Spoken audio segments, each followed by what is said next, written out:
2023 డిసెంబర్లో మహారాష్ట్రలోని షోలాపూర్లో జరిగిన ఒక సంఘటన గురించి చెప్తానండి.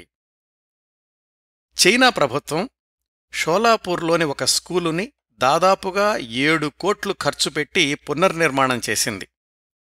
ఆ స్కూల్లో కొత్తగా తాగునీటి సౌకర్యం కల్పించడం, క్రీడాస్థలాన్ని అభివృద్ధి చేయడం, సీసీటీవీ కెమెరాలు ఏర్పాటు చేయడం, భవనాలకు కొత్త రంగులు వెయ్యడం ఇలాంటివన్నీ చేసి ఆ స్కూలుని సరికొత్తగా తీర్చిదిద్దారు. అలాగే షోలాపూర్లో ఒక కొత్త ఆసుపత్రి నిర్మాణానికి కూడా చైనా ప్రభుత్వం స్థానిక అధికారులతో సంప్రదింపులు ప్రారంభించింది. స్వదేశంలోని స్థానిక సేవా సంస్థలో లేదా విదేశాల నుంచి విరాళాలు అందించే స్వచ్ఛంద సేవా సంస్థలో అలాంటి వాళ్లు ఇలాంటి సేవా కార్యక్రమాలు నిర్వహించడం గురించి తరచూ వింటూ ఉంటాం.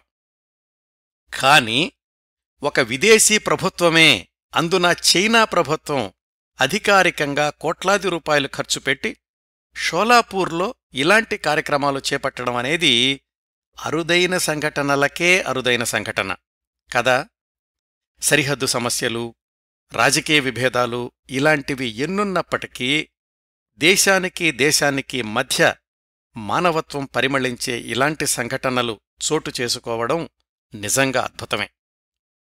ఇంతకీ చైనా ప్రభుత్వానికి షోలాపూర్ అంటేనే ఎందుకంత ప్రేమ? దీనికి సమాధానం 82 సంవత్సరాల క్రిందట చైనా గడ్డమీద మరణించిన ఒక భారతీయుడు, షోలాపూర్ పౌరుడు. పేరు ద్వారకానాథ్ శాంతారాం కోట్నేస్, క్లుప్తంగా డాక్టర్ కోట్నేస్. ఆయన జీవించింది కేవలం 32 సంవత్సరాలు మాత్రమే. మరణించి కూడా 82 సంవత్సరాలు దాటింది. అయినా కాని చైనాలో అతడు ఒక అమరజీవి. చైనా పౌరులు అమితంగా గౌరవించే, ఆరాధించే విదేశీయుల జాబితాలో మొట్టమొదటి వరుసలో ఉండే ప్రముఖుడు డాక్టర్ కోట్నేస్. 1910లో షోలాపూర్లో జన్మించి 1942లో చైనాలో మరణించిన డాక్టర్ కోట్నేస్ నిలువెత్తు స్ఫూర్తి శిఖరం. ఒక మనిషి త్యాగ నిరతి ఏ స్థాయి వరకు వెళ్లవచ్చో తెలియచేసే వ్యక్తిత్వం. ఇంతా చేసి ఆయన చైనాలో ఉన్నది తన జీవితంలోని చివరి 4 సంవత్సరాలు మాత్రమే. అంటే తన 28వ సంవత్సరం నుంచి 32వ సంవత్సరం వరకు మాత్రమేనన్నమాట. 28 ఏళ్లు పుట్టి పెరిగిన భారతదేశంలో 4 ఏళ్లు చైనాలో, అది కూడా చైనా జపాన్ యుద్ధరంగంలో అత్యంత ప్రమాదకరమైన ప్రదేశాల్లో డాక్టర్గా సేవలందించడం. ఒకవైపు గ్రెనేడ్లు పేలుతూ ఉంటే, సైనికులు శవాలుగా మారుతూ ఉంటే, తుపాకీ గుళ్ల మధ్య ఉండి కొనప్రాణాలతో ఉన్న చైనా సైనికుల్ని రక్షించడం కోసం డాక్టర్ కోట్నేస్ అనే 30 ఏళ్ల యువ డాక్టర్ చేసిన సాహసోపేతమైన త్యాగాల్ని దశాబ్దాలు దాటినా చైనా మర్చిపోలేదు. ఇలా ఒక దేశ పౌరులు వేరే దేశానికి సేవలు అందించి అక్కడ హీరోలుగా పేరు తెచ్చుకున్నవాళ్లు చాలామందే ఉన్నారు. కాని చైనాలో అలాంటి పేరు తెచ్చుకున్న భారతీయుడు అంటే అదొక అద్భుతం అంతే. ఆయన పేరు మీద షోలాపూర్లోని స్కూలుని పునర్నిర్మించిన వాళ్లల్లో చైనా ప్రభుత్వంతో పాటు చైనా వ్యాపారవేత్తలు కూడా ఉన్నారు. డాక్టర్ కోట్నేస్ అంటే అంత ప్రేమ వాళ్లకి ఇప్పటికూడా. గత కొన్ని దశాబ్దాలుగా చైనా అధ్యక్షులుగాని, ఉన్నతాధికారులుగాని, ఏ దౌత్యాధికారి కాని భారతదేశాన్ని పర్యటించినప్పుడు డాక్టర్ కోట్నేస్ కుటుంబ సభ్యుల్ని వాళ్లు కలుసుకోవడం, వాళ్లకి సముచిత సత్కారం చెయ్యడం ఒక సంప్రదాయంగా కొనసాగుతోంది. చైనా ప్రభుత్వం ఇన్నేళ్లుగా ఇంతగా గౌరవిస్తున్న భారతీయుడు బహుశా డాక్టర్ కోట్నేస్ ఒక్కరేనేమో. కేవలం చైనా రాజకీయవేత్తలు మన దేశం వచ్చినప్పుడే కాదు, చైనా దేశంలో కూడా డాక్టర్ కోట్నేస్కి ఉన్న గుర్తింపు అనితర సాధ్యం. ఉత్తర చైనాలోని షిజ్వాజియాంగ్ అనే పట్టణంలో ఉన్న అమరవీరుల స్మారక వనంలో దక్షిణ ప్రాంతం మొత్తాన్ని డాక్టర్ కోట్నేస్ స్మారకార్థం కేటాయించారు. అక్కడ ఆయంది ఒక పెద్ద విగ్రహం ఉంది. అక్కడున్న మ్యూజియంలో డాక్టర్ కోట్నేస్ వ్రాసుకున్న డైరీలు, ఆయన వాడిన వైద్య పరికరాలు, చైర్మన్ మావో లాంటి ప్రముఖులతో కలిసి ఉన్నప్పటి ఫోటోలు ఇలాంటివన్నీ ఉన్నాయండి. Communist party of China CPC 100 సంవత్సరాలు పూర్తి చేసుకున్న సందర్భంలో 100 రోజులు రోజుకు ఒకటిగా వ్రాసిన వ్యాసాల్లో 4వ వ్యాసం డాక్టర్ కోట్నీస్ గురించే. డాక్టర్ కోట్నీస్ గురించి చైనా పాఠ్యపుస్తకాల్లో బోలెడన్ని పాఠాలు గత 80 సంవత్సరాలుగా కొనసాగుతున్నాయి. లోగడ మన కార్యక్రమాల్లో భారతదేశానికొచ్చి ఇక్కడ సేవలందించిన కొంతమంది విదేశీయుల గురించి మాట్లాడుకున్నాం. Colonel Colin Mackenzie, C P Brown, Freda Bedi, Esther Sherman మొదలైనవాళ్లు. అలాగే భారతదేశ స్వాతంత్ర్య పోరాట సమయంలో మెక్సికో వెళ్లి అక్కడ వ్యవసాయ శాస్త్రవేత్తగా పేరు తెచ్చుకున్న పాండురంగ కంఖోజీ గురించి తెలుసుకున్నాం. ఆ కోవకే చెందినప్పటికీ అతిపిన్న వయసులోనే వైద్యుడిగా చైనా సైనికులకు సేవలందించి అక్కడే కన్నుమూసిన డాక్టర్ కోట్నీస్ జీవితంలో ఎన్నో కొత్త కోణాలున్నాయి. ఈరోజు టాక్ షో అంశం డాక్టర్ ద్వారకానాథ్ శాంతారాం కోట్నీస్ జీవిత విశేషాలు.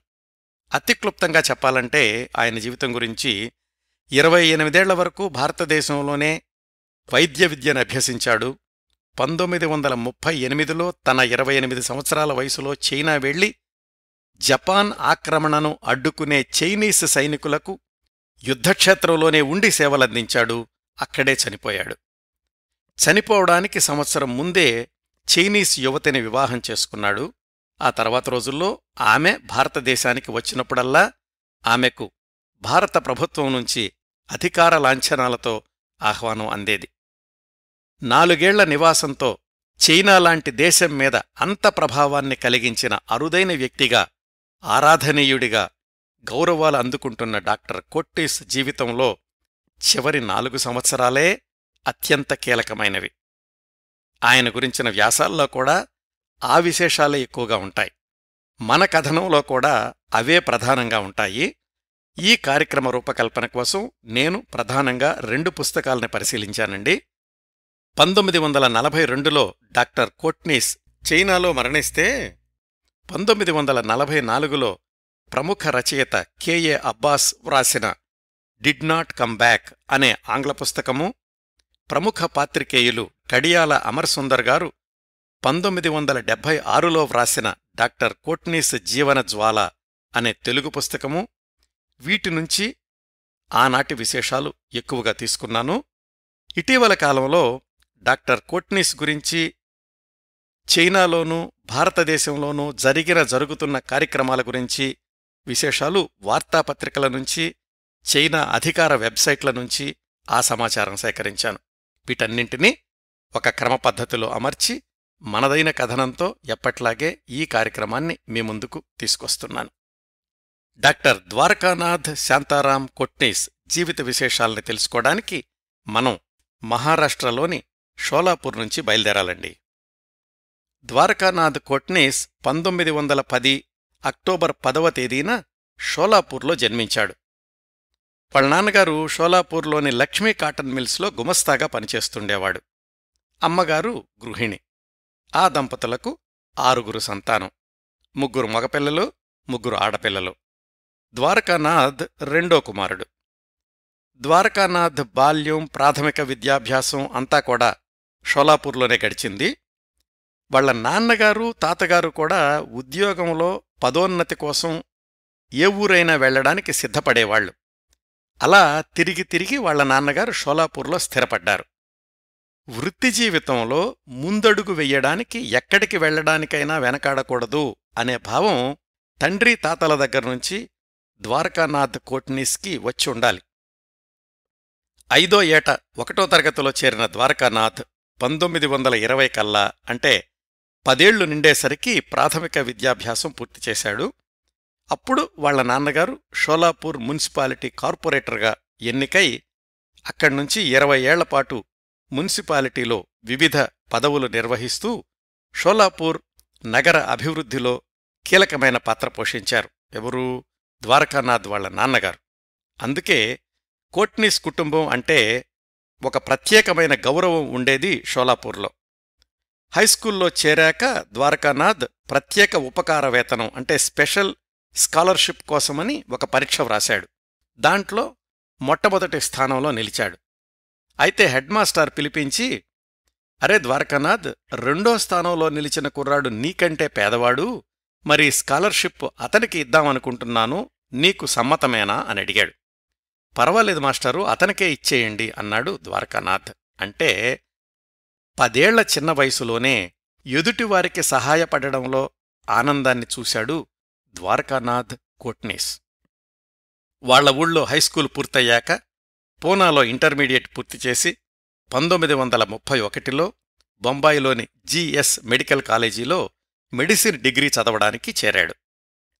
మొదటి సంవత్సరంలో ఉండగానే కాలేజీలో జరిగిన సమ్మెలో ద్వారకానాథ్ చురుకైన పాత్ర పోషించాడు అని మొదటి సంవత్సరం చివర్లో అతణ్ణి కాలేజీ నుంచి పంపించేశారు.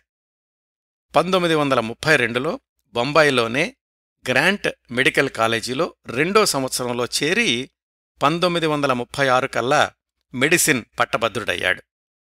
బొంబాయిలోనే 2 ఏళ్లు పోస్ట్ గ్రాడ్యుయేషన్ కూడా పూర్తి చేశాడు.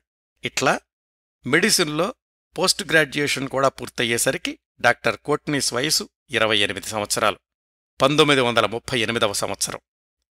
డాక్టర్ కోట్నీస్ గురించి లభ్యమవుతున్న సమాచారంలో ఆయనకు 28 సంవత్సరాల వయసు వచ్చేదాకా ఆయన జీవిత విశేషాలు ఇంత మాత్రమే లభ్యమవుతున్నాయి. బహుశా ఎక్కువ మలుపులు లేకపోవడమో, లేదా ఆయన చేసిన సాహసాలన్నీ చైనాలోనే కాబట్టి దాని గురించి ఎక్కువగా వ్రాసి విద్యార్థి జీవితం వదిలేశారో తెలియదు కానీ, చరిత్రకారులు గ్రంథస్థం చేసిన ఆ విశేషాలు ఇంత క్లుప్తంగానే ఉన్నాయండి. డాక్టర్ కోట్నీస్ గురించి 1944లోనే పుస్తకం వ్రాసిన కెఏ అబ్బాస్ కూడా ఆయన విద్యార్థి జీవితం గురించి అస్సలు వ్రాయలేదు. మనకు లభ్యమవుతున్న సమాచారంతో కథనాన్ని ముందుకు తీసుకెళ్దాం. పోస్ట్ గ్రాడ్యుయేషన్ పూర్తయ్యాక లండన్ వెళ్లి సర్జరీలో ఉన్నత శిక్షణ కోసమని ఎఫ్ఆర్సిఎస్ చదవాలి అని ప్రయత్నాలు చేశాడు డాక్టర్ కోట్నీస్. అయితే లండన్ వెళ్లి చదువుకోవడం అంటే చాలా ఖర్చుతో కూడిన వ్యవహారం. నాన్నగారేమో 6 పిల్లల బాధ్యతలు చూసుకోవాల్సిన పరిస్థితి. తానే పునరాలోచించుకుని వెంటనే ఎఫ్ఆర్సిఎస్కి వెళ్లడం కంటే బొంబాయిలోనే ప్రాక్టీస్ ప్రారంభించి కొన్నాళ్లు సంపాదన పొదుపు చేసుకున్నాక అప్పుడు ఎఫ్ఆర్సిఎస్ గురించి ఆలోచిద్దాము అనుకున్నాడు. అయితే ప్రాక్టీస్ ప్రారంభించకుండానే ఈరోజుక్కూడా డాక్టర్ కోట్నీస్ని చైనా, భారతదేశమే కాకుండా యావత్ ప్రపంచం కూడా గుర్తుంచుకునేలాగా చేసిన సాహసోపేతమైన యజ్ఞంలో పాల్గొనే అవకాశం వచ్చింది. ఆ అవకాశం గురించి తెలుసుకోవడానికి ఆ సంవత్సరాల్లో అంటే 1938 ప్రాంతాల్లో చైనా, జపాన్ల మధ్య ప్రారంభమై కొనసాగుతున్న యుద్ధ వాతావరణం గురించి, దాని నేపథ్యం గురించి తెలుసుకోవాలి. 1931 నుంచి జపాన్ చక్రవర్తి చైనాను ఆక్రమించుకోవాలి అని వివిధ ప్రయత్నాలు చేస్తున్నాడు. 1931 సెప్టెంబర్లో చైనాలో భాగంగా ఉన్న మంచూరియా ప్రాంతాన్ని జపాన్ సైన్యం ఆక్రమించింది. ఆ రోజు నుంచి అడపాదడపా చైనాలోని వివిధ ప్రాంతాల మీద దాడులు చేస్తూనే ఉన్నారు జపాన్ సైన్యం. ఆ దాడులు తీవ్రరూపం దాల్చి 1937 జులై నుంచి అధికారికంగా చైనా మీద యుద్ధాన్ని ప్రకటించింది జపాన్. ఆ యుద్ధం 8 ఏళ్లపాటు 1945 దాకా కొనసాగింది. మధ్యలో ప్రారంభమైన రెండో ప్రపంచ యుద్ధంలో ఒక భాగం కూడా అయింది ఈ చైనా జపాన్ యుద్ధం. 1937 జులై నుంచి జపాన్ చైనాలోని వివిధ నగరాలను ఆక్రమించుకోవడం మొదలుపెట్టింది. ఇట్లా శత్రువులు బయటనుంచి చైనా మీద దాడి చేస్తుంటే చైనా లోపల మరొక విధమైన సంక్షోభం నెలకొని ఉంది. 1937కి ముందు దాదాపు 10 సంవత్సరాల నుంచి కుమిన్టాంగ్ అధ్యక్షతన కొనసాగుతున్న రిపబ్లిక్ ఆఫ్ చైనా ప్రభుత్వాన్ని కూలదొయ్యాలి అని చైనీస్ కమ్యూనిస్టు పార్టీ సిపిసి 1927 నుంచి పోరాటం కొనసాగిస్తోంది. 1937 నుంచి తీవ్రతరమైన జపాన్ దాడిని తట్టుకోవాలి అంటే, వాళ్లను తిప్పికొట్టాలి అంటే తమలో తాము పోట్లాడుకోవడం మంచిది కాదని, అందరూ కలిసి ఒక్కటై జపాన్ని ఎదిరించాలని అధికారపక్షము అలాగే కమ్యూనిస్టు పార్టీ రెండూ కూడా నిర్ణయించుకున్నాయి. తమ అంతర్గత విభేదాల్ని పక్కనపెట్టి ముందుగా తమ దేశాన్ని జపాన్ ఆక్రమణ నుంచి రక్షించుకునే ప్రయత్నంలో జపాన్ మీద ప్రతిఘటనను తీవ్రతరం చేశాయి చైనా సైన్యాలు. 1938 వచ్చేసరికి చైనా జపాన్ల మధ్య యుద్ధం మొదలై సంవత్సరం దాటింది. చైనాలోని చాలా నగరాల్ని జపాన్ ఆక్రమించేసి ఇంకా లోపలి ప్రాంతాలకు కూడా చొచ్చుకొస్తోంది. ఆసియా ఖండంలోని చాలా దేశాలు జపాన్ ఫాసిజాన్ని వ్యతిరేకిస్తూ చైనాకి మద్దతు ప్రకటించాయి. అప్పటికీ భారతదేశాన్ని పాలిస్తున్న ఆంగ్ల ప్రభుత్వం మాత్రం జపాన్ పట్ల సానుభూతి ప్రకటించింది. మరి అప్పటికి భారతదేశంలో స్వాతంత్ర్యోద్యమం తీవ్రస్థాయిలో కొనసాగుతోంది కాబట్టి సాధారణంగానే జపాన్కి వత్తాసు పలుకుతున్న బ్రిటన్ దేశమంటే భారతదేశమంతటా కూడా ద్వేషం ఉవ్వెత్తున ఉప్పొంగింది. జాతీయోద్యమాన్ని ముందుండి నడిపిస్తున్న కాంగ్రెస్ నాయకులు బహిరంగంగానే చైనాను సమర్థిస్తూ ప్రకటనలు చేశారు. చైనాకు ఎలాంటి సహాయ సహకారాలకైనా ముందుంటాము అని నెహ్రూ ప్రకటించారు. నిజానికి శతాబ్దాలుగా చైనా భారతదేశాల మధ్యన స్నేహపూర్వకమైన సంబంధాలే కొనసాగుతూ ఉన్నాయి. అప్పటిదాకా భారతదేశంలోని వివిధ నగరాల్లో జరిగిన అనేక బహిరంగ సభల్లో నెహ్రూ చైనాకు బహిరంగంగా మద్దతు ప్రకటించారు. ఇవన్నీ గమనిస్తున్న చైనాలో పనిచేస్తున్న ఒక మహిళా యుద్ధ విలేఖరి నెహ్రూకి ఒక ఉత్తరం రాశారు. నేనిక్కడ యుద్ధక్షేత్రంలో ఉండి ఈ ఉత్తరం వ్రాస్తున్నాను. జపాన్ ఆక్రమిత రాష్ట్రాల్లో చైనా విద్యార్థులు, కార్మికులు, రైతులు స్వచ్ఛంద దళాలుగా ఏర్పడి జపాన్ సైనికుల్ని ఎదుర్కొంటున్నారు. అయితే వాళ్లకి సరైన దుస్తులు, బూట్లు, వైద్య సౌకర్యాలు ఇలాంటివి లేక ఇబ్బంది పడుతున్నారు. మీరు చైనా పట్ల సానుభూతితో ఉన్నారు అని మాకు తెలుసు. అందుకే మీకీ ఉత్తరం రాస్తున్నాను. చైనాకు మీ సహాయం అందించండి అని. ఇది భారతదేశాన్ని పాలిస్తున్న బ్రిటిష్ ప్రభుత్వానికి రాసింది కాదండి. సూటిగా భారత జాతీయ కాంగ్రెస్ నాయకుడు నెహ్రూకి వ్రాసింది. నెహ్రూ అంతకుముందే చైనాను సందర్శించి ఉన్నాడు కాబట్టి ఆయనకు ఆ దేశ పరిస్థితుల పట్ల అవగాహన ఉంది. యుద్ధక్షేత్రంలోని పత్రికా విలేఖరు నుంచి ఉత్తరం వచ్చిన కొద్ది రోజులకి నెహ్రూకి ఇంకొక అధికారికమైన ఉత్తరం వచ్చింది. అది చైనాలోని 8th రౌట్ ఆర్మీ, 8వ మార్గ సైన్యం అనుకోవచ్చు, నేను 8th రౌట్ ఆర్మీ అంటాను, అనే చైనా బెటాలియన్కి చెందిన జనరల్ ఛూటే నుంచి. ఆ 8th రౌట్ ఆర్మీ అనేది మావ్సే టుంగ్ ఆయన అప్పటి పేరండి. ఆయన ఆధ్వర్యంలో జపాన్ మీద తీవ్ర పోరాటం కొనసాగిస్తోంది. ఆ జనరల్ ఛూటే ఏం వ్రాశారంటే, ఇప్పటికే మా దేశం అంటే చైనా జపాన్ దురాక్రమణను ఎదుర్కోవడానికి చేస్తున్న పోరాటం గురించి మీకు తెలిసే ఉంటుంది. ఇది మా ఒక్కరి పోరాటమే కాదు, ఇది ఆసియాలోని మిగతా దేశాల తరఫున కూడా మేం పోరాడుతున్నాం. ఈ క్లిష్ట సమయంలో మీ నుంచి సహాయం అర్థిస్తున్నాము. ఈ చలికాలంలో మా సైనికులకు మందులు, శస్త్రచికిత్సా పరికరాలు, ముఖ్యంగా శిక్షణ పొందిన వైద్యులు అవసరం అని. అప్పుడు నెహ్రూ చేపట్టిన కార్యక్రమాన్నే ఇండియన్ మెడికల్ మిషన్ అంటారు. దీనికి బ్రిటిష్ ప్రభుత్వానికి అస్సలు సంబంధం లేదండి. కేవలం కాంగ్రెస్ పార్టీ తరఫున జవహర్లాల్ నెహ్రూ నేతృత్వంలో చేపట్టినటువంటి కార్యక్రమం. జనరల్ ఛూటే నుంచి ఉత్తరం అందుకున్నాక 1938 జనవరి 9 తేదీని చైనా సౌభ్రాతృత్వ దినంగా పాటించాలి అని పిలుపునిచ్చారు జవహర్లాల్ నెహ్రూ. దేశవ్యాప్తంగా చైనాకి మద్దతునిస్తూ కాంగ్రెస్ నాయకులు సభలు నిర్వహించారు, విరాళాలు సేకరించారు. జపాన్ నుంచి దిగుమతయ్యే వస్తువుల్ని బహిష్కరించాలి అని పిలుపునిచ్చారు. ఆ తరువాత 1938 జులై 23న ప్యారిస్లో జరిగిన అంతర్జాతీయ శాంతి మహాసభల్లో కూడా జవహర్లాల్ నెహ్రూ తమ పార్టీ చైనాకు అండగా నిలుస్తుంది అని ప్రకటించారు. కాంగ్రెస్ పార్టీ తరఫున భారతదేశం నుంచి చైనాకి మందులు, అంబులెన్సులు, వైద్య బృందాన్ని పంపిస్తాము అని ప్యారిస్లో అంతర్జాతీయ సభలో ప్రకటించారు జవహర్లాల్ నెహ్రూ. ఇదండి 1938 ప్రాంతానికి చైనా జపాన్ల మధ్య జరుగుతున్న యుద్ధం, భారత జాతీయ కాంగ్రెస్ తీసుకున్న నిర్ణయం, ఆ నేపథ్యం. ఇదంతా ఎందుకు ఇంత వివరంగా చెప్పానంటే, డాక్టర్ ద్వారకానాథ్ కోట్నీస్ ఎంత క్లిష్టమైన, ఎంత ప్రమాదకరమైన పరిస్థితుల్లో చైనాకి వెళ్లారో అర్థం చేసుకోవడానికి. ఇప్పుడు డాక్టర్ కోట్నీస్ చైనా యుద్ధరంగానికి ఎలా వెళ్లారో తెలుసుకుందాం. ఒకసారి వైద్యుల్ని చైనా యుద్ధరంగానికి పంపించాలి అని జాతీయ స్థాయిలో కాంగ్రెస్ నాయకులు అందరూ నిర్ణయించుకున్నాక జవహర్లాల్ నెహ్రూ వైద్యుల ఎంపిక కోసమని ఒక కమిటీని ఏర్పాటు చేశారు. డాక్టర్ కోట్నీస్ మెడిసిన్ మొదటి సంవత్సరం చదువుకున్న college principal doctor Jivraj Mehta ఆ కమిటీకి అధ్యక్షుడు. భయంకరమైన యుద్ధరంగానికి వెళ్లే పని కాబట్టి ఎక్కువ మంది దరఖాస్తులు పెట్టుకోలేదు. దరఖాస్తు చేసుకున్న కొద్ది మందిలో ఒకరు మనం మాట్లాడుకుంటున్న డాక్టర్ ద్వారకానాథ్ కోట్నీస్. ఆయన దరఖాస్తు చేసుకోవడానికి కారణమేమిటంటే సాహసాలంటే ఆసక్తి. ప్రపంచంలోని వివిధ దేశాల్లో వైద్య సేవలు అందించాలి అనే వినూత్నమైన ఆలోచన ఆయనకు మెడిసిన్లో చేరిన దగ్గరనుంచే ఉంది. ఇంట్లో వాళ్లకి చెప్పినప్పుడు ముందుగా వాళ్లు అంగీకరించలేదు, ముఖ్యంగా వాళ్ల అమ్మగారు. ఎందుకంటే యుద్ధరంగంలో ముందు వరుసలో ఉండి సేవలందిస్తున్నప్పుడు ఏ క్షణంలో ఏమైనా జరగొచ్చు. తుపాకీ పట్టి పోరాడే సైనికుడికి, శిబిరాల్లో ఉండి చికిత్స చేసే డాక్టర్కి పెద్దగా వ్యత్యాసం లేదు. ఇద్దరి జీవితాలకు భరోసా ఉండదు. అది వాళ్లమ్మగారి భయం.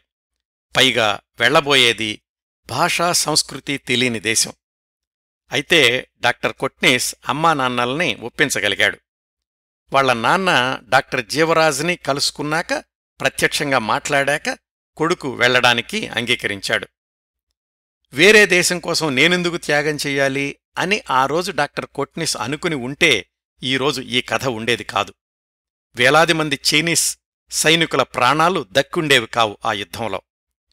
నువ్వెవరైనా నేనెవరైనా నీనా నవ్వుల రంగొకటే, ఊరేదైనా పేరేదైనా మన ఊపిరి గీతం ఒకటే, అలలన్నిటికీ కడలొకటే, నదులన్నిటికీ నీరొకటే, మనసు తడిస్తే నీనా చంపలు నిమిరే వెచ్చని కన్నీరొకటే, ఏ దేశం వారికి అయినా ఇల ఒకటే, గగనం ఒకటే, ఏ భాషలు పలికిస్తున్నా గొంతుల స్వరతంతులు ఒకటే, ఆహారం వేరే అయినా అందరి ఆకలి ఒకటే, ఆకారం వేరే అయినా ఆధారం బ్రతుకొకటే, నిన్నూ నన్నూ కన్నప్పుడు మన తల్లుల నొప్పుల తీరొకటే, ఎన్నో రంగుల తెల్లకిరణమై వెలుగుతున్న జీవితమొకటే అని డాక్టర్ కొట్నీస్ అనుకున్నాడో లేదో కాని, వెళ్లే దేశం ఏదైనా కాని శత్రువుల బారినుంచి స్వదేశాన్ని రక్షించుకుంటున్న సైనికులకు సేవలందించాలి అని ముందడుగు వేశాడు.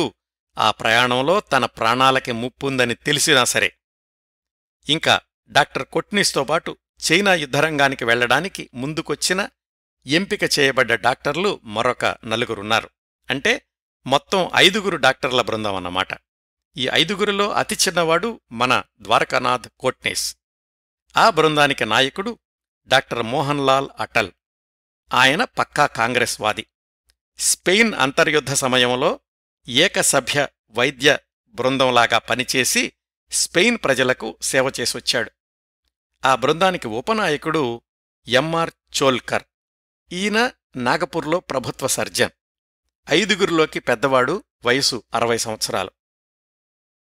మిగతా 3 ద్వారకానాథ్తో పాటు మిగతా 2 కూడా 30 ఏళ్ల లోపు వయసు వాళ్లే. డాక్టర్ దేవ్ ముఖర్జీ కలకత్తా నుంచి, డాక్టర్ విజయ్ కుమార్ బాసు ఢాకా నుంచి. వీళ్లు కూడా చైనా సానుభూతిపరులే. వీళ్లందరిలోకి అవివాహితులైన వాళ్లు డాక్టర్ ద్వారకానాథ్, డాక్టర్ దేవేన్ ముఖర్జీ. కథనాన్ని 4 ఏళ్లు ఫాస్ట్ ఫార్వర్డ్ చేస్తే ఈ 5 నాయకుడు, ఉపనాయకుడు డాక్టర్ ముఖర్జీ వివిధ కారణాల వల్ల మధ్యలోనే భారతదేశానికి తిరిగొచ్చేస్తే, డాక్టర్ కొట్నీస్ మళ్లీ స్వదేశం తిరిగి రాకుండా చైనాలోనే మరణిస్తే, ఆయన మరణించాక డాక్టర్ బీకే బాసు భారతదేశానికి తిరిగొచ్చి డాక్టర్ కొట్నీస్ చేసిన సేవల గురించి, ఆయన చివరి రోజుల గురించి సమాచారాన్ని ప్రపంచానికి తెలియచేశాడు. ఈ వివరాలన్నీ తర్వాత కథనంలో వస్తాయి. అట్లా 5 డాక్టర్లు ఎంపికయ్యాక 1938 ఆగస్టు చివర్లో వాళ్ళ5 మొట్టమొదటిసారిగా బొంబాయిలో కలుసుకున్నారు. ఒక మహత్తర త్యాగానికి సిద్ధపడ్డ 5 వైద్యులు వాళ్ల నిస్వార్థతకు, సంసిద్ధతకు వెలకట్టేవాళ్లు లేరు. వాళ్లందరికీ భారతదేశంలోని వివిధ సంస్థలు అభినందనలు అందజేసి స్థానికంగా సన్మానాలు చేశాయి. వాళ్లకి వీడ్కోలు చెప్పే సమావేశంలో కాంగ్రెస్ నాయకురాలు సరోజినీనాయుడు ప్రసంగించారు. 1938 సెప్టెంబర్ 1వ తేదీ రాత్రి ఆ 5 వైద్యుల బృందం బొంబాయిలో షిప్ ఎక్కారు చైనా చేరుకోవడానికి. ఆ షిప్ బ్రిటన్కు చెందిన ఎన్ఎస్ రాజ్పుటానా. డాక్టర్ ద్వారకానాథ్ కోట్నీస్కి వీడ్కోలు చెప్పేందుకు షోలాపూర్ నుంచి కుటుంబ సభ్యులు, బంధువులు, మిత్రులు చాలామందొచ్చారు. ప్రయాణిస్తున్న 5గురిలో వీడ్కోలు చెప్పేందుకు ఎక్కువ మంది వచ్చింది డాక్టర్ కోట్నీస్కే. మొదట్లో వాళ్లనుకున్నది కేవలం 1 సంవత్సరం మాత్రమే చైనా సైన్యానికి సేవలు చేసి రావాలి అని. లోపల్లోపల దిగులుగా ఉన్నప్పటికీ సరే 1 సంవత్సరమే కదా అనుకున్నారు డాక్టర్ కోట్నీస్ కుటుంబ సభ్యులు. సంవత్సరం ఎంతలోకి తిరిగొస్తుందిలే అనుకున్నారు. కాని ఆ సంవత్సరం అనంతకాలం అవుతుందని, తమ కొడుకు మళ్లీ తమకు కనిపించడని ఆ తల్లిదండ్రులు అస్సలు ఊహించలేదు. షిప్ డెక్ మీద నిల్చుని అన్నదమ్ములు, చెల్లెళ్ళు, అమ్మానాన్నలకు జేబురుమాలు ఊపుతూ వీడ్కోలు చెప్పాడు డాక్టర్ కోట్నీస్. అర్ధరాత్రి చిమ్మచీకట్లోకి నడి సముద్రంలోకి ఓడ నెమ్మదిగా ప్రయాణించింది. చేతులూపుతున్న కుటుంబ సభ్యులు దూరమవుతున్నారు. చిన్నగా, ఇంకా చిన్నగా, చివరికి బిందుమాత్రంగా. భారంగా నిట్టూర్చి కర్తవ్యం గుర్తు తెచ్చుకుని షిప్ క్యాబిన్లోకి చేరుకున్నాడు డాక్టర్ ద్వారకానాథ్ కోట్నీస్.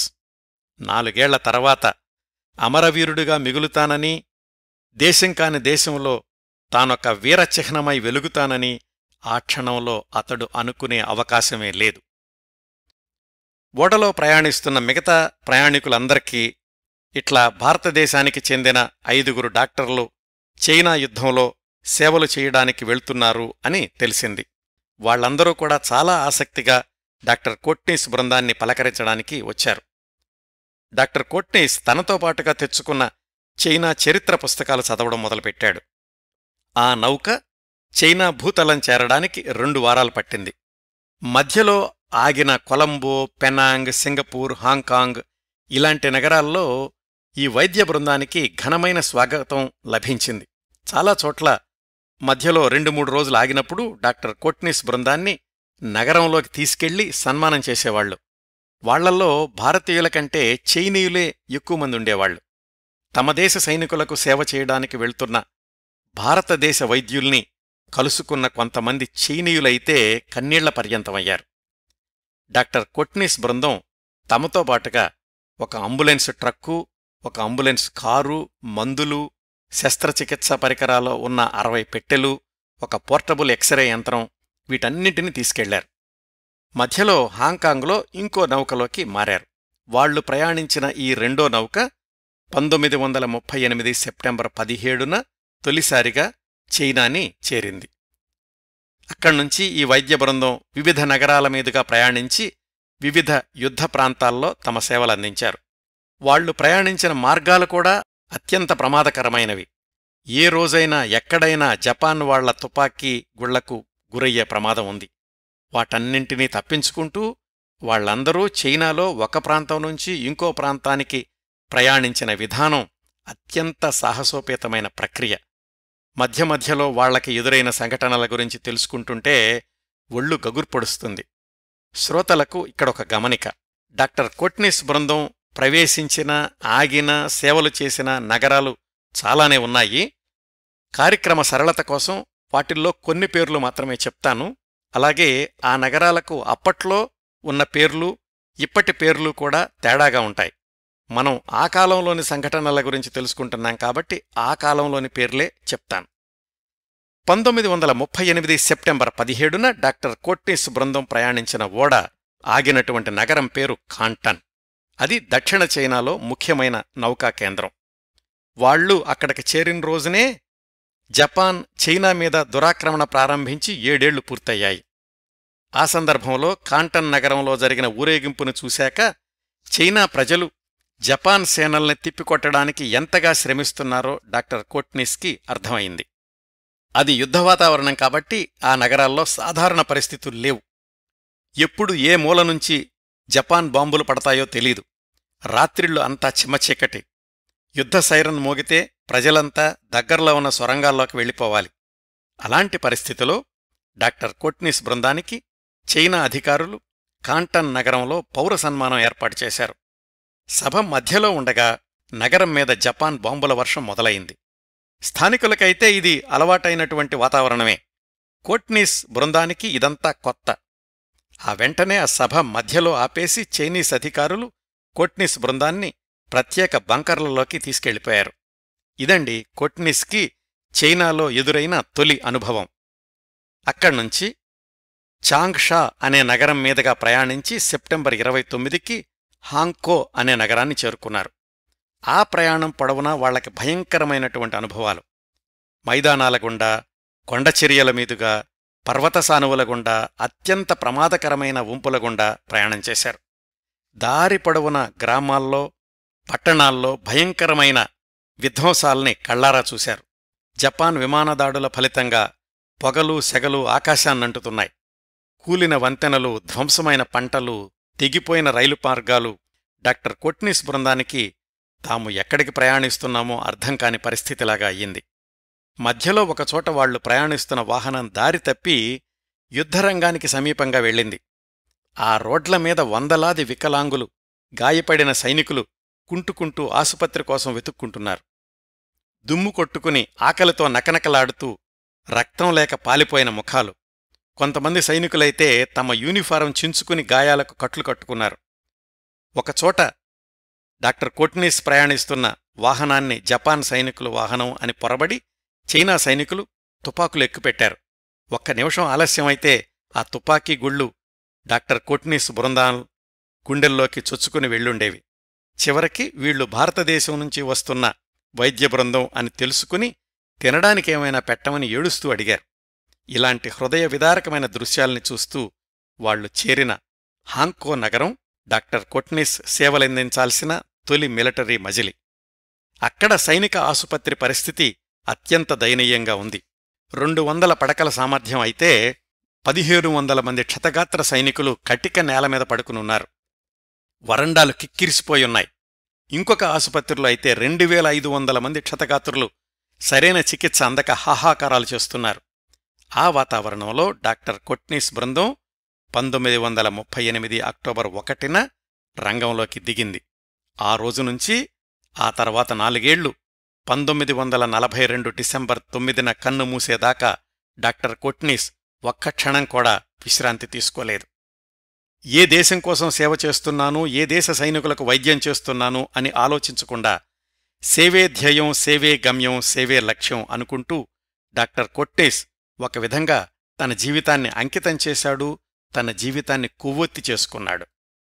హాంగ్కో నగరంలో తన సేవలు ప్రారంభించిన మొదటి రోజునే శస్త్రచికిత్సలు చేయాల్సొచ్చింది. అలాంటి రోగుల్ని డాక్టర్ కొట్నిసే కాదు, ఆ బృందంలోని సీనియర్ డాక్టర్లు కూడా తమ సర్వీసులో ఎప్పుడూ చూసుండరు. కాళ్ళూ చేతులు పోగొట్టుకున్నవాళ్లు, ముఖాలు చితికిపోయి వికృత ఆకారంలో ఉన్నవాళ్లు, పొట్టలో ఊపిరితిత్తుల్లో తూటాలు దిగి ఉన్నవాళ్లు, ఏదేమైనా కాని మాతృదేశం కోసం తమ జీవితాల్ని అర్పిస్తున్నాము అన్న భావనతో ఉన్నవాళ్లు. అలాంటి వాళ్లకండి డాక్టర్ కొట్నిస్ తొలిసారి వైద్యం చేసింది. స్థానిక పత్రికలన్నీ భారతీయ వైద్య బృందం గురించి ప్రముఖంగా వార్తలు వ్రాశాయి. వారాల తరబడి ప్రయాణించి దుస్తుల మీద దుమ్ము కూడా దులుపుకోకుండా సైనిక ఆసుపత్రుల్లో సేవలు ప్రారంభించిన భారతీయ వైద్యులు అని వ్రాస్తూ తమ కృతజ్ఞతలు చాటుకున్నారు. ప్రత్యక్ష యుద్ధరంగం నుంచి హాంగ్కో నగరానికి సగటున రోజుకి 800 మంది సైనికులొచ్చేవాళ్లు. చెడిపోయిన యంత్రాల్ని గబగబా బాగుచేసేసి వెనక్కి పంపించినట్లు, ఆ వచ్చిన సైనికులకు చికిత్స చేసి మళ్లా వాళ్లని యుద్ధరంగంలోకి వెళ్లేలాగా చేయడం. వినడానికే భయంకరంగా ఉంటుంది కదండి. ఇదంతా జరిగిన 85 సంవత్సరాలు దాటినా ఇప్పటికూడా ఏ యుద్ధరంగంలోనైనా ఇలాంటి పరిస్థితులే ఉంటున్నాయి. డాక్టర్ కొట్నిస్ అక్కడ ఉన్నన్ని రోజులు ఆ విశేషాల్ని వివరంగా షోలాపూర్లో ఉన్న అమ్మా నాన్నలకు ఉత్తరాల్లో వ్రాస్తూ ఉండేవాడు. ఆ తొలి మజిలీ నగరం హాంగ్కోలో 2-3 వారాలు ఉన్నారు. అక్కడున్నప్పుడే డాక్టర్ కొట్నిస్కి ప్రముఖ కమ్యూనిస్టు నాయకుడు చౌవెన్ లైని కలుసుకునే అవకాశం కూడా లభించింది. హాంగ్కో నగరం మీద జపాన్ దాడులు తీవ్రతరమై అది వాళ్లు ఆక్రమించుకుంటారు అనుకున్న దశలో 3 వారాల తర్వాత డాక్టర్ కొట్నిస్ బృందం అక్కడ్నుంచి ఇచాంగ్ అనే నగరానికి బయలుదేరారు. స్థానికంగా ఉన్న సైనికాధికారులు ఈ నిర్ణయాలు తీసుకుంటూ ఉండేవాళ్లు. ఇక్కడ ఉంటే జపాన్ సైన్యాల వల్ల ప్రమాదం ఉంటుంది కాబట్టి వేరే నగరానికి వెళ్లాలి అని. ఇచాంగ్ వెళ్లడానికి నదీ మార్గంలో స్టీమర్లో వెళ్లాలి. అప్పటికే చాలా స్టీమర్లని జపాన్ సైనికులు నదిలో ముంచేస్తున్నారు. అంత ప్రమాదకరమైన పరిస్థితుల్లో 4 రోజులు ప్రయాణం చేసి ఇచాంగ్ చేరుకున్నారు డాక్టర్ కొట్నిస్, మిగతా డాక్టర్లు. వీళ్ల వెనకాల వస్తున్న స్టీమర్ జపాన్ బాంబులకు గురై నదిలో మునిగిపోయింది. అంటే డాక్టర్ కోట్నీస్ బృందం వెంట్రుక వాసిలో మృత్యువుని తప్పించుకున్నారన్నమాట. ఆ నగరంలోని సైనిక ఆసుపత్రిలోనూ రెడ్ క్రాస్ ఆసుపత్రిలోనూ 28 రోజులు తమ సేవలు అందించారు డాక్టర్ కోట్నీస్ బృందం. వాళ్లక్కడున్నప్పుడు ఒక విచిత్రమైన సంఘటన జరిగింది. తమతో పాటు వచ్చిన మందుల పెట్టెల్ని తెరిచి చూస్తుంటే ఒక పెట్టెలో మందుల మధ్యలో గ్రామ్ఫోన్ ఉంది. దానిమీద జవహర్లాల్ నెహ్రూ సంతకం చేసిన కాగితం అతికించి ఉంది. యుద్ధరంగం మధ్యలో హిందీ పాటలు విని కాస్త ఉపశమనం పొందారు డాక్టర్ కోట్నీస్, మిగతా వైద్యులు. ఒక నెల రోజుల తర్వాత అక్కడ్నుంచి మళ్లీ 400 మైళ్లు 6 రోజులు ప్రయాణం చేసి చుంగ్ కింగ్ అనే నగరం చేరుకున్నారు. అంటే ఎక్కడెక్కడ కీలకమైన శస్త్రచికిత్సల అవసరమో అక్కడికి డాక్టర్ కోట్నీస్ బృందాన్ని తీసుకెళ్లారు చైనీస్ సైనికాధికారులు. అక్కడ అంటే ఈ చుంగ్ కింగ్లో కాస్త ఎక్కువ రోజులు 2 నెలలు ఉన్నారు. 1939 కొత్త సంవత్సరం వేడుకలు కూడా అక్కడున్నప్పుడు సైనిక ఆసుపత్రిలోనే జరుపుకున్నారు. చుంగ్ కింగ్లో ఉండగా చాలా ఆశ్చర్యకరంగా అక్కడే చాలా సంవత్సరాలుగా స్థిరపడ్డ మరొక భారతీయ వైద్యుడు కంటి డాక్టర్తో పరిచయం ఏర్పడింది వీళ్లకి. మాతృదేశం నుంచి వచ్చిన వైద్యులు అని ఈ 5గురిని ఆయన తనింటికి తీసుకెళ్లి భోజనం కూడా పెట్టారు. చుంగ్ కింగ్లో డాక్టర్ కోట్నీస్ బృందం వైద్య సేవలు అందిస్తుండగా ఇంకొక కీలకమైన పరిణామం జరిగింది. భారతీయ డాక్టర్లందరికీ స్థానిక గుర్తింపు కోసమని చైనీస్ పేర్లు ఇవ్వడం. అప్పటి నిబంధన ప్రకారం చైనాలో నివసించే వాళ్లందరికీ విదేశీయులైనా సరే స్థానికంగా ఒక పేరుండాలి, అంటే చైనీస్ భాషలోనన్నమాట. విదేశీయులకు వాళ్ల చైనీస్ పేరుతోటి ఒక సీలు ఇస్తారు. ఎక్కడన్నా సంతకం అవసరమైనప్పుడు ఆ సీలు మాత్రమే చెల్లుతుంది. దాన్ని అతి జాగ్రత్తగా కాపాడుకోవాలి. డాక్టర్ కోట్నీస్ బృందానికి కూడా ఒక్కొక్కళ్ళకి ఒక్కొక్క చైనీస్ పేరు కేటాయించారు. డాక్టర్ ద్వారకానాథ్ కోట్నీస్ చైనీస్ పేరు ఖాచీ హువా. బహుశా ఉచ్చారణ వేరుగా ఉండొచ్చు. ఈ పేరుకి అర్థం చైనా దేశంలో మంచి గుణాలున్నవాడు అని అట. ఇప్పటికూడా చైనీస్ రికార్డుల్లో డాక్టర్ కోట్నీస్ పేరు ఖాచీ హువా అనే ఉంటుంది. ఇంకా చుంగ్కింగ్ నగరంలో ఉన్న 2 నెలల్లో వాళ్లు చూసిన అత్యంత ఘోరమైన దృశ్యం ఆ నగరంలోని సాధారణ పౌరుల నివాసాల మీద జపాన్ బాంబుల దాడి. అది 1939 జనవరి 15 రాత్రి. అందరూ చలికి వణుకుతూ ఇళ్లల్లో నిద్రపోతున్న సమయంలో జపాన్ సేనలు బాంబుల వర్షం కురిపించాయి. పెద్ద పెద్ద భవనాలు తునాతునకలై కుప్పకూలిపోతున్నాయి. డాక్టర్ కోట్నీస్ బృందం ఆ అర్ధరాత్రి చీకట్లో కర్తవ్య నిర్వహణలోకి దిగారు. వాళ్లకి దగ్గర్లో ఉన్న ఒక కూలిపోయిన భవనంలో నుంచి మనుషుల్ని వెలికి తీయడంలో పాల్గొన్నారు. ఆ ఒక్క భవనంలోనే శిథిలాల్లో సుమారుగా 200 మంది శవాలైపోయారు. వాళ్లని వెలికితీసే క్రమంలో డాక్టర్ కోట్నీస్కి ఎదురైన అత్యంత దుర్భరమైన దృశ్యం ఒక మహిళ ఒళ్ళో పాలు తాగుతున్న పసిపాప, తల్లీపాప శవాలై. మిగిలిన వాళ్లని స్ట్రెచర్ల మీద ఆసుపత్రికి తరలించే ప్రతి దశలోనూ డాక్టర్ కోట్నీస్ పనిచేశారు. కొంతసేపు సైనికుడిగా, కొంతసేపు నర్సుగా, కొంతసేపు వైద్యుడిగా. ఇట్లా చుంగ్ కింగ్ నగరంలో పనిచేస్తున్న రోజుల్లోనే డాక్టర్ కోట్నీస్కి ఇంటి దగ్గర్నుంచి ఒక ఉత్తరం ఆలస్యంగా అందింది. అది ఆయన తండ్రి మరణ వార్త. 1938 డిసెంబర్ 28న డాక్టర్ కోట్నీస్ తండ్రి షోలాపూర్లో విషం తాగి ఆత్మహత్య చేసుకున్నాడు. ఆ విషయం కోట్నీస్కి 2 నెలలు ఆలస్యంగా తెలిసింది. షోలాపూర్లో ఏం జరిగిందంటే, డాక్టర్ కోట్నీస్ తండ్రి చాలా మంచివాడు, నిజాయితీపరుడు. అప్పులు చేసి మరీ పిల్లలకి చదువులు చెప్పిస్తున్నాడు. డాక్టర్ కోట్నీస్కి 5 ఏళ్ల వైద్య విద్య కూడా చాలా అప్పులు చేయాల్సొచ్చింది. ఆ విషయం కొడుకెప్పుడు చెప్పలేదు. చదువైపోయి ప్రాక్టీస్ మొదలుపెడితే అతనే తీరుస్తాడులే అనుకున్నాడు. కాని సరిగ్గా అదే సమయంలో డాక్టర్ కోట్నీస్ చైనాకి వెళ్లాడు. సరే, అప్పులిచ్చిన వాళ్ళని 1 సంవత్సరం ఆగండి అని సర్ది చెప్పాడు. కాని ఆయన ఆత్మహత్యకు దారితీసింది ఆయన మంచితనంతో ఒక మిత్రుడు చేసిన అప్పులకి మధ్యవర్తిగా ఉండడం. ఆ మిత్రుడు అప్పులు తీర్చలేకపోతే ఆ అప్పిచ్చిన వాళ్లు కోట్నీస్ తండ్రి మీదికి రావడం, ఆ క్రమంలో ఇల్లు కూడా కోల్పోయే పరిస్థితి. ఈ ఒత్తిళ్లు తట్టుకోలేక విషం తాగాడు ఆయన. అక్కడ చైనాలో గాయపడిన సైనికులకు చికిత్స చేస్తున్న డాక్టర్ కోట్నీస్కి మాయని గాయం అయ్యింది తండ్రి మరణవార్త. ఆ బృంద నాయకుడు, ఉపనాయకుడు చెప్పారు కొట్నీస్ తోటి, సరే అయితే నువ్వు వెనక్కి వెళ్ళిపో, మేము ఏర్పాట్లు చేస్తాం అని. కాని కొట్నీస్ ఒప్పుకోలేదు. నాన్న చనిపోయి 2 నెలలయింది, ఇప్పుడు నేనెళ్ళి మాత్రం చేసేదేముంది, కనీసం 1 సంవత్సరం అయినా ఇక్కడ పనిచేస్తాము అని మనం కాంట్రాక్ట్ రాశాం కదా, మధ్యలో మానేసి మీకు ఇబ్బంది కలిగించను, రోజూ వస్తున్న క్షతగాత్రులైన ఈ సైనికుల్ని వదిలి వెళ్లాలనిపించడం లేదు అన్నాడు. ఇంటికి ఉత్తరం రాశాడు, ఇలా రాలేకపోతున్నాను అని. డాక్టర్ ద్వారకానాథ్ కొట్నీస్ వ్యక్తిత్వానికి, కర్తవ్య దీక్షకు ఇంకొక ఉదాహరణ అవసరం లేదనుకుంటాను ఈ సంఘటన తెలుసుకుంటే. ఇలాంటి త్యాగాల వల్లే ఈరోజు కూడా చైనీస్ పౌరుల హృదయాల్లో హీరోగా నిలిచిపోయాడు డాక్టర్ కొట్నీస్. చుంగ్ కింగ్లో 2 నెలలు పనిచేశాక భారతీయ వైద్య బృందం తర్వాత మజిలీ యానాన్ అనే నగరం. మళ్లీ బాంబుల వర్షాలను తప్పించుకుంటూ భారతీయ వైద్య బృందం యానాన్ చేరుకుని అక్కడ 9 నెలలు పనిచేశారు. 1939 ఫిబ్రవరి 12 నుంచి నవంబర్ 4 దాకా.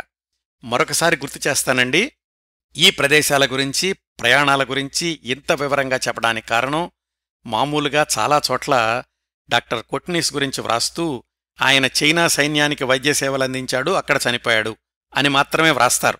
కానీ ఆ క్రమంలో ఆయన ఎన్ని ప్రమాదకరమైన పరిస్థితుల్ని ఎదుర్కొన్నాడు, ఎంత దుర్భరమైన పరిస్థితుల్లో వాళ్లకి సేవ చేశాడు అనేది వివరంగా తెలుసుకుంటేనే డాక్టర్ కొట్నీస్ వ్యక్తిత్వ ఔన్నత్యంతో పాటు మానవత్వానికి కూడా అసలైన నిర్వచనం తెలుస్తుంది. యానాన్లో ఉన్న 9 నెలల్లో అయితే కొంతకాలం జపాన్ వాళ్ల బాంబుల దాడి తట్టుకోవడానికి కొండ గుహల్లో ఉండాల్సొచ్చింది. ఆ కొండ గుహల్లోనే తాత్కాలిక వైద్య శిబిరాలను కూడా ఏర్పాటు చేసుకున్నారు. అక్కడున్న 9 నెలల్లో భారతదేశం నుంచి వెళ్లిన 5 బృందంలో 2 వెనక్కి వెళ్లిపోయే పరిస్థితులొచ్చాయి. ఉపనాయకుడు డాక్టర్ చోల్కర్ యానాన్లోని చలిని భరించలేక 60 ఏళ్ల వయసులో, అది కూడా 1939 మేలోనే భారతదేశానికి వెళ్లిపోయాడు. మరొక సభ్యుడు డాక్టర్ ముఖర్జీ మూత్రకోశ వ్యాధితో బాధపడుతూ చికిత్స కోసమని హాంకాంగ్ వెళ్లి అక్కడ్నుంచి ఇండియా వెళ్లిపోయాడు. అంటే 1939 చివరకొచ్చేసరికి డాక్టర్ కొట్నీస్, డాక్టర్ బాసు, బృందనాయకుడు డాక్టర్ అటల్ వీళ్లు 3 మిగిలారన్నమాట. 1939 చివరికి అంటే అప్పటికి ఈ డాక్టర్ల బృందం చైనా వచ్చి సంవత్సరం దాటింది. మొదట్లో చేసుకున్న ఒప్పందం ప్రకారం సంవత్సరం తర్వాత కావాలనుకుంటే వాళ్లు భారతదేశానికి తిరిగి వెళ్లిపోవచ్చు. అయితే మిగిలిన 3లో యువకులైన డాక్టర్ కొట్నీస్, డాక్టర్ బాసులు ఈ సంవత్సర కాలంలో చైనీస్ భాష బాగా నేర్చుకున్నారు, వ్రాయడం, మాట్లాడడం కూడా. పైగా యువకులేమో అంతవరకు వాళ్లు ఎదుర్కొన్న సవాళ్లు వాళ్లని భయపెట్టలేదు సరికదా, మరికొంతకాలం యుద్ధరంగంలోనే ఉండిపోవాలి అనే నిర్ణయానికి వచ్చేలాగా చేశాయి. పైగా వీళ్లని వదులుకోవడానికి చైనా సైనిక అధికారులకు కూడా ఇష్టం లేదు. వాళ్లు చేస్తున్న చికిత్సలు నిజంగా అదొక మంత్రజాలం అనిపించింది చైనా సైనికులకు. వాళ్ల నాయకుడు అటల్కి మాత్రం అనారోగ్యం రీత్యా దేశానికి తిరిగి వెళ్లేందుకు నిర్ణయించుకుని చైనీస్ సైనిక అధికారుల దగ్గర అనుమతి తీసుకుని ఈ 2 యువకుల్ని వదల్లేక వదిలి వెనక్కి వెళ్లిపోయాడాయన. ఇట్లా 1939 ముగిసి 1940 వచ్చింది. ఇంతకాలం వీళ్ళిద్దరూ యుద్ధరంగానికి మైళ్ల దూరంలో ఉన్న ఆసుపత్రుల్లో పనిచేశారు. అయితే ఈసారి అంటే 1940 నుంచి 8th రౌట్ ఆర్మీ జనరల్ ఛూటే వీళ్ళిద్దరినీ యుద్ధరంగంలో డైరెక్టుగా పనిచేయడానికి వస్తారా, సైనికులతో పాటు మీరు కూడా ప్రయాణించాల్సి ఉంటుంది, అక్కడ డాక్టర్ల అవసరం ఎక్కువగా ఉంటుంది అని అడిగాడు. డాక్టర్ కొట్నీస్, డాక్టర్ బాసులు మహదానందంగా ఒప్పుకుని డైరెక్టుగా యుద్ధరంగంలో కొన్ని నెలలు 2 కలిసి పనిచేశారు. చైనా గెరిల్లా యోధులతో కలిసి వీళ్లు కూడా సైనికుల్లాగా ముందు వరుసలో ఉండేవాళ్లు. దెబ్బలు తగిలిన సైనికులకు నిమిషాల వ్యవధిలో చికిత్స చేసేవాళ్లు. అలా కొద్ది నెలలు గడిచాక డాక్టర్ కొట్నీస్ సేవలు ఇంకొక చోట అవసరం అని భావించాడు జనరల్ ఛూటే. ఇక్కడ ఇంకొక వ్యక్తిని పరిచయం చేసుకుందాం. డాక్టర్ బెతూన్ అని కెనడాకి చెందినటువంటి ఒక డాక్టరు మన భారతీయ డాక్టర్లలాగే చైనా యుద్ధరంగానికి వచ్చి చైనా సైనికులకు అద్భుతమైన సేవలు అందించడంతో పాటుగా వినూత్నమైన వైద్యాలయాల కాన్సెప్ట్ని అమలుపరిచాడు. Mobile blood bank, mobile hospitals, ఆ ఆసుపత్రుల్లో వైద్యాలతో పాటుగా ఇతరులకు వైద్యంలో శిక్షణనివ్వడం, ఇలాంటి పద్ధతులన్నింటినీ విజయవంతంగా నిర్వహించాడు డాక్టర్ బెతూన్. అయితే దురదృష్టవశాత్తు 1940 మొదట్లో సైనికులకు సేవ చేసేటప్పుడు తనకి సెప్టిక్ అయ్యి హఠాత్తుగా మరణించాడు. ఆయన ప్రారంభించిన మోడల్ ఆసుపత్రికి డైరెక్టర్గా ఉండమని డాక్టర్ కోట్నీస్ని అడిగాడు జనరల్ ఛూటే. మోడల్ హాస్పిటల్ అంటే ఒక ఊళ్ళో ఏదో ఒక పెద్ద భవనంలో ఉండదండి, అది కూడా మొబైల్ ఆసుపత్రే. అప్పటికీ ఆ మొబైల్ ఆసుపత్రి విభాగాలు టాంగ్ నది ఒడ్డున కొక్కుంగ్ అనే ఊళ్ళో ఉంది. అక్కడ ఉన్నటువంటి గుడిసెలే ఆ ఆసుపత్రికి వివిధ విభాగాలు. డాక్టర్ కోట్నీస్ చైనా జీవితంలో చివరి మజిలీ ఈ కొక్కుంగ్ అనే పల్లెటూరన్నమాట. తనతో పాటు ఉంటున్న డాక్టర్ బాసు మాత్రం వేరే ఆసుపత్రిలో పనిచేయడానికి ఇంతకుముందు వాళ్ళిద్దరూ కలిసి ఉన్న ఏనాన్ అనే నగరానికి వెళ్ళిపోయాడు. ఇద్దరూ విడిపోయేటప్పుడు అనుకున్నారు, మరొక సంవత్సరం తర్వాత ఇద్దరం కలిసి భారతదేశానికి వెళ్ళిపోదాంలే అని. కాని డాక్టర్ కోట్నీస్ రాలేడని, తానొక్కడే ఇండియాకి తిరిగి వెళ్లాల్సొస్తుందని డాక్టర్ బాసు అస్సలు ఊహించలేదు. ఆ విధంగా 5గురుగా చైనా చేరిన వైద్య బృందంలో 2 ఏళ్ల తర్వాత డాక్టర్ కోట్నీస్ ఒక్కడే డాక్టర్ బెతూన్ స్థాపించిన మోడల్ ఆసుపత్రి డైరెక్టర్గా కొక్కుంగ్ అనే ఊళ్ళో మిగిలిపోయాడు. అది కూడా యుద్ధరంగానికి అతి దగ్గరలోనే ఉన్నటువంటి గ్రామం. శత్రు సైనికులు దూసుకొచ్చే సందర్భాలు ఎదురైనప్పుడు ఆ ఆసుపత్రిని క్షణాల మీద వేరే చోటకు మార్చాలి. వీటన్నింటికీ ఇన్ఛార్జి డాక్టర్ కోట్నీస్. అత్యంత సాహసోపేతమైన బాధ్యత. 2 ఏళ్లలో అంతగా చైనీస్ సైనికాధికారులకు ప్రీతిపాత్రుడయ్యాడు డాక్టర్ కోట్నీస్. అంతవరకు తనతో పాటు వచ్చినటువంటి డాక్టర్ల తోడుగా ఉన్నారు. ఇప్పుడు మాత్రం ఒకే ఒక్కడుగా స్థానికులతో కలిసిపోయి వైద్యుడిగా కొనసాగాడు. 1940లోనే ఒకానొక సందర్భంలో 72 గంటల పాటు నిర్విరామంగా గాయపడ్డ సైనికులకు ఆపరేషన్స్ నిర్వహించాడు డాక్టర్ కోట్నీస్. వాళ్లకి సేవలు చేయడంలో తన ఆరోగ్యాన్ని కూడా లెక్క చేసుకునేవాడు కాదు. మోడల్ ఆసుపత్రిలో వైద్య శిక్షణ కూడా ఉంటుందని చెప్పాను కదా. అక్కడ నర్సులకు శిక్షణ ఇవ్వడానికి వచ్చినటువంటి ఒక చైనీస్ యువతి కుచింగ్ లాన్కి డాక్టర్ కోట్నీస్ అంకితభావం బాగా నచ్చింది. కుచింగ్ లాన్, ఈ ఉచ్చారణ వేరే విధంగా కూడా ఉండొచ్చు. ఏ దేశస్థుడు, ఎక్కడ్నుంచి వచ్చాడు, తోటి మనుషులు అన్న భావంతో ఏ బంధమూ లేని చైనీస్ సైనికుల కోసం తనని తాను కొవ్వొత్తిలా కరిగించుకుంటున్నాడు అని అనుకుంది ఆ కుచింగ్ లాన్ డాక్టర్ కోట్నీస్ని చూసి. ఆ భావనే ఆరాధనగా, ప్రేమగా మారింది. డాక్టర్ కోట్నీస్ వయసు 30 సంవత్సరాలు. వాళ్ళిద్దరూ కలిసి పనిచేసే క్రమంలో డాక్టర్ కోట్నీస్కి కుచింగ్ లాన్ అంటే అభిమానం ఏర్పడింది. చలి విపరీతంగా ఉన్న సమయంలో కుచింగ్ లాన్ తన స్వెట్టర్ తీసి కోట్నీస్కిచ్చేది. అది తను తీసుకుంటే ఆమెకు చలేస్తుంది కదా అని అతడు ఆలోచిస్తుంటే ఆమె చెప్పేది, మా దేశంలోని చలికి నా శరీరం అలవాటు పడిపోయింది, మీరు వేరే దేశం నుంచి వచ్చారు కాబట్టి చలి తట్టుకోలేరు అని తన స్వెట్టర్ తీసుకోమని బలవంతం చేసేది. 1941 మధ్యలో జపాన్ సేనలు చేస్తున్న దాడుల్లో కోట్నీస్కి జబ్బు చేసింది. వణుకుడు జ్వరం వచ్చింది. మలేరియా అనుకుని క్వినైన్ మాత్రలు మింగేశాడు. ఆయన వైద్యుడిగా ఉన్నా, రోగిగా ఉన్నా కుచింగ్ లాన్, ఆ అమ్మాయి ఎప్పుడూ కోట్నీస్కి సహాయకురాలిగా ఉండేది. ఆమె వివాహ ప్రసక్తి తీసుకొచ్చినప్పుడు చాలా ఆలోచించాడు డాక్టర్ కోట్నీస్. ఎక్కడి షోలాపూరు, ఎక్కడ చైనీస్ యుద్ధభూమి, తానెవరు, ఆమెవరు, వివాహం చేసుకుని ఆమెను భారతదేశానికి తీసుకెళ్తే ఇంట్లో వాళ్ళు ఆమోదిస్తారా, అసలు ఈ అమ్మాయి ఆ వేడి దేశంలో ఉండగలుగుతుందా? ఇప్పుడు తను ఒక వ్యక్తి కాదు, భారత జాతీయ కాంగ్రెస్కి చైనాలో ప్రతినిధి. కోట్నీస్, కుచింగ్ లాన్ ఇద్దరూ ఈ విషయాలన్నీ చర్చించుకున్నారు. అయితే ఏ క్షణంలో ఎవరు చనిపోతారో తెలియని భయంకర యుద్ధ సమయంలో ప్రేమ అత్యవసర ప్రాముఖ్యతను సంతరించుకుంటుంది. అలాంటి సమయంలో ఉద్భవించిన ప్రేమకు సంకుచిత కుల, మత, వర్గ, వర్ణ విభేదాలు అడ్డురావు. వాళ్ళిద్దరి వివాహ విషయంలోనూ అదే జరిగింది.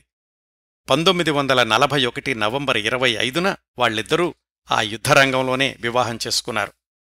ఆసుపత్రిలోనూ వాళ్లతో కలిసి పనిచేసే ప్రదేశాల్లో ఉన్న చైనీయులకు ఈ వివాహం చాలా ఆనందం కలిగించింది.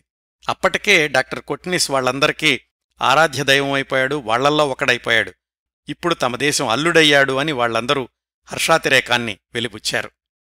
ఈ విషయాలన్నీ కూడా తనకి 100 మైళ్ల దూరంలో ఉన్న మిత్రుడు డాక్టర్ బాసుకి ఉత్తరాల ద్వారా తెలియచేస్తుండేవాడు కోట్నీస్. 1942 మొదట్లో చైనీస్ సైనికాధికారులు శస్త్రచికిత్సకు సంబంధించి ఒక టెక్స్ట్ బుక్ వ్రాసిపెట్టమని కోట్నీస్ని అభ్యర్థించారు. ఒకవైపు ఆసుపత్రిలో సైనికులకు శస్త్రచికిత్సలు చేస్తూనే ఏ కొంచెం ఖాళీ దొరికినా ఆ టెక్స్ట్ బుక్ వ్రాస్తూ ఉండేవాడు. ఆయన ఇంగ్లీష్లో వ్రాస్తే భార్య కుచింగ్లాన్ దాన్ని చైనీస్ భాషలోకి అనువాదం చేస్తుండేది. 1942 మధ్యకొచ్చేసరికి 175 పేజీలు సిద్ధమయ్యాయి. 1942 ఆగస్టు 23వ తేదీన కోట్నీస్ కుచింగ్లాన్ దంపతులకు ఒక మగబిడ్డ జన్మించాడు. ఉయ్యాలలో ఊగుతున్న పిల్లవాణ్ణి డాక్టర్ కోట్నీస్ ఎంతో సంతృప్తితో చూసుకునేవాడు. తన అన్నదమ్ములు అక్క చెల్లెళ్లలో ఎవరికీ మగ సంతానం లేదు. ఇప్పుడు కొడుకుని తీసుకుని తను షోలాపూర్ వెళితే కుటుంబ సభ్యులు ఎంత ఆనందిస్తారో అన్న ఊహ కోట్నీస్ని పులకింపజేసింది. అయితే తన జీవితకాలం మరొక 4 నెలలేనని, మృత్యువు పక్కనే పొంచి ఉందని డాక్టర్ కోట్నీస్కి తెలీదు. 1941లో వివాహానికి ముందు వణుకుడు జ్వరం లాంటిది మొదలయ్యింది అని చెప్పాను కదా.